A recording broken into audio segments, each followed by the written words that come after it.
Bom dia, turma. Na nossa aula de hoje, nós vamos fazer a segunda correção do capítulo 3 com a temática O Chão da Terra. Bom, nossa primeira questão. Opa, passei demais. Nossa primeira questão encontra-se na página 36. E ela diz o seguinte: a mandioca é um alimento consumido em todo o Brasil, dependendo da região do país. Ela é conhecida como mandioca, macaxeira ou aipim. Procure no dicionário o significado dessas palavras e responda o que se pede. Eu vou deixar a parte da pesquisa no dicionário com vocês e vou auxiliar agora no momento da correção, tá ok?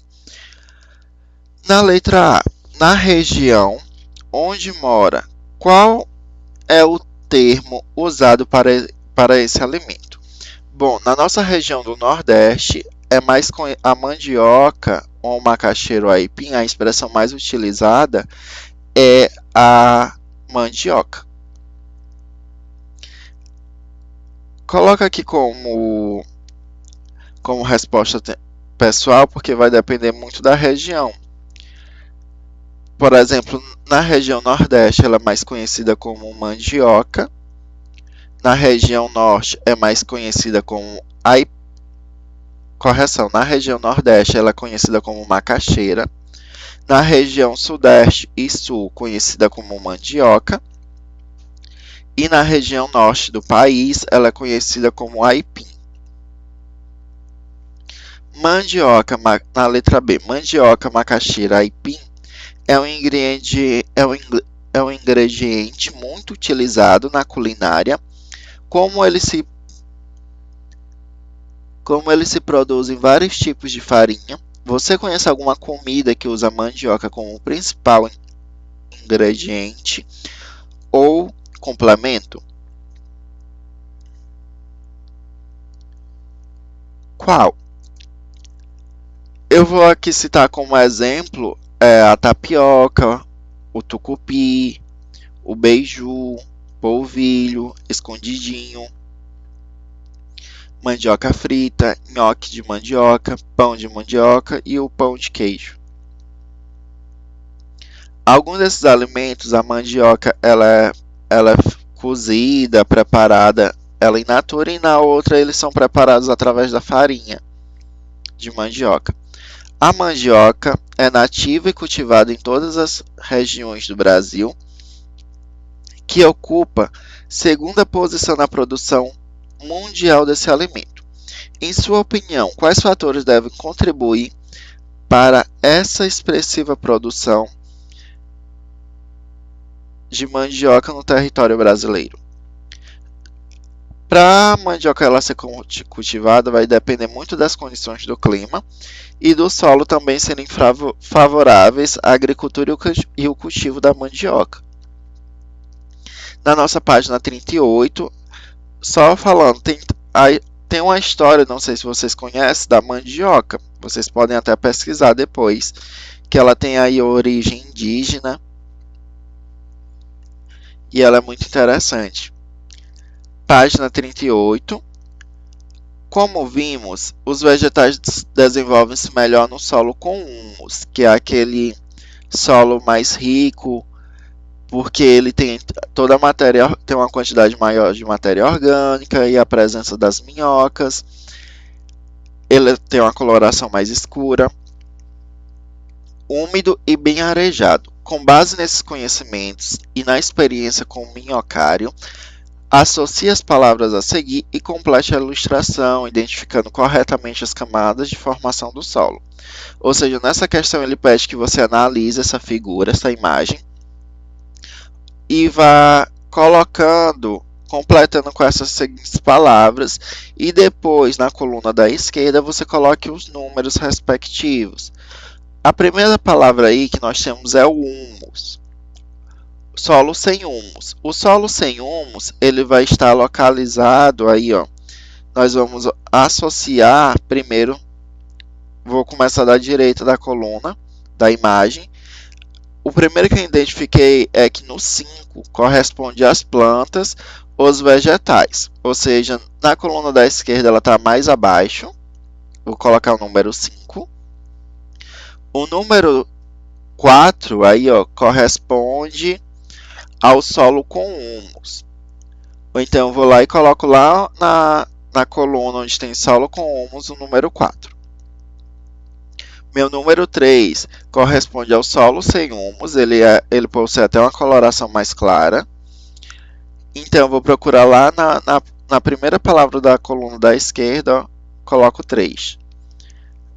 No 2 corresponde aí às rochas, fragmentos de rochas. Então eu vou lá e coloco lá fragmentos de rocha número 2. E por último, nós temos as rochas em si. 2. O que acontece com um solo que não tem vegetação? Esse solo ele empobrece, desgasta-se e fica sujeito à erosão. Como assim, professor? Quando um solo ele não tem vegetação, ele acaba se infiltrando mais rápido, tende a sofrer mais o processo de erosão e dependendo da localização e da localização, pode ocorrer aqueles riscos que nós falamos nas nossas aulas de desmoronamento, por exemplo. Na terceira eu já fiz aí as minhas marcações. Considerando a importância do solo para o desenvolvimento da vida no planeta Terra, responda as questões. Qual é o tipo de solo mais adequado para o desenvolvimento das plantas? Assinale a resposta correta e justifique. No caso é o solo fértil, lá devido ele ter uma quantidade maior de nutrientes do que os outros solos. Quais desses processos provocam a destruição do solo? Nós temos aí a queimada, a poluição, a erosão e o próprio desmatamento. A erosão, lembrando lá que ela pode ocorrer de forma natural ou ela pode ser intensificada pela ação do homem. A quarta questão aqui, ó, vocês vão fazer no caderno de vocês, tá ok? A página 39, vamos relembrar, tem essas palavras e você vai completar as lacunas com essas palavras. A camada mais superficial da Terra é a crosta terrestre. É o solo em que geral é chamado também de terra ou chão. Ele é formado por meio do desgaste das rochas, provocado pela ação de agentes naturais como o vento, a água, o calor e o frio, ou pela ação dos seres vivos, a ação do homem, como as minhocas e os organismos decompositores. Também temos aí a presença do homem, tá ok? O solo é constituído de ar, água, matéria orgânica e matéria inorgânica, que são os fragmentos de rochas. Existem diversos tipos de solo, que variam de acordo com a sua composição. Os solos arenosos são constituídos de maior quantidade de areia. Eles são muito permeáveis, pois como os grãos de areia são relativamente grandes, existem espaço entre os grãos, o que facilita a passagem de ar e de água. No solo já foi os arenosos, agora nós vamos falar dos solos argilosos. Os grãos de argila e os espaços entre eles são bem pequenos, o que dificulta a passagem de água e de ar, por isso são impermeáveis e bem menos arejados.